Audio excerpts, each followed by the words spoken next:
Sleeping Beauty. Once upon a time, a baby princess was born in a castle of a kingdom. The king held a grand celebration for the baby, and all the people in the kingdom were invited. The king also invited 12 fairies, but he did not invite the 13th fairy. The truth was that in the castle, there were only 12 plates for fairies. The 12 fairies who were invited to the celebration stepped forward one after another, and they each gave the princess a special wish as a gift. May she grow up to be very beautiful. May she grow up to be very kind and sweet. May she grow up to be the cleverest girl of all. Then, the moment the 12th fairy stepped forward, an awful scream echoed throughout the castle. "How dare you ignore me? Princess, you shall have my gift. When you become 15, you will prick your finger with a spindle and die," said the 13th fairy, and vanished right after giving her this evil wish.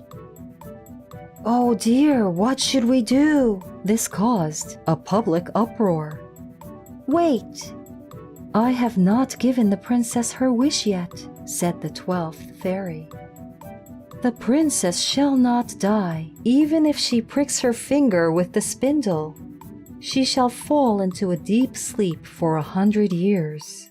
Then, a handsome prince shall kiss her to wake her up, and in the end, she shall marry the prince."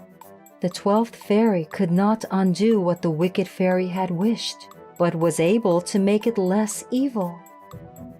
Even so, the king was very worried. "All of the spinning wheels in this kingdom should be burned, and I order that no spinning wheels should be made from now on." Hearing this order, people in the kingdom gathered all the spinning wheels and burned them. "Well done. Now that there are no more spinning wheels, there is no need to worry about the princess pricking her finger with a spindle." The king and the people were relieved. Years passed, and the princess was now 15 years old. One day, the princess was walking in the castle alone. She went up the stairs to the top and found a little door. "Oh, I didn't know there was a door here. I wonder what's inside." She walked into the room and met an old woman she had never seen before. The old woman was spinning the wheel to make thread. "Oh, that looks very interesting. Will you let me try?" asked the princess. "Oh, sure. I'll show you how to use it. Come here and touch it," said the old woman.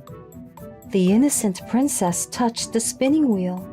That moment, the spindle pricked her finger. "I have succeeded!" The old woman laughed in a wicked loud voice and vanished. The truth was, the evil 13th fairy had disguised herself into an old woman and waited for the princess. Before the poison from the spindle took full effect, the 12th fairy's magic started working. Suddenly, a magical light enveloped the princess completely. She fell down on the floor and fell fast asleep. The magical light enveloped not only the princess, but also the entire castle. Immediately, the clocks in the castle stopped. The cat chasing a mouse fell asleep on the roof, and the cook fell asleep while he was cooking. Furthermore, the birds flying in the sky fell asleep floating, and even the fire for cooking meals fell asleep too. Everyone and everything was now fast asleep. The briar rose was the only thing that kept growing taller and taller around the castle. Many years passed by. Then one day, a handsome prince came near the thick hedge of the briar rose.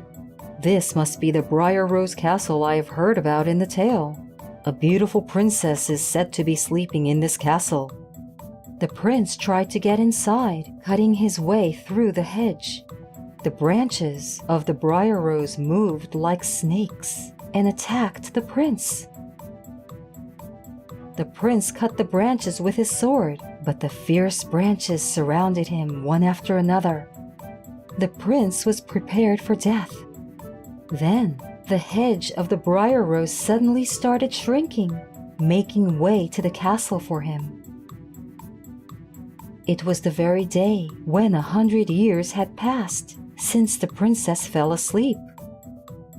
The prince went into the castle and entered the room where the princess was sleeping. What a beautiful princess!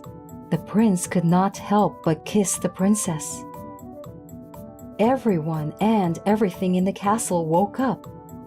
The king understood what had happened and said to everyone in the castle, "Listen, everyone, the wicked fairy's curse is lifted now. Prepare a wedding for the prince and the princess. Very quickly now." And this is how the prince and the princess married and lived happily ever after. The end.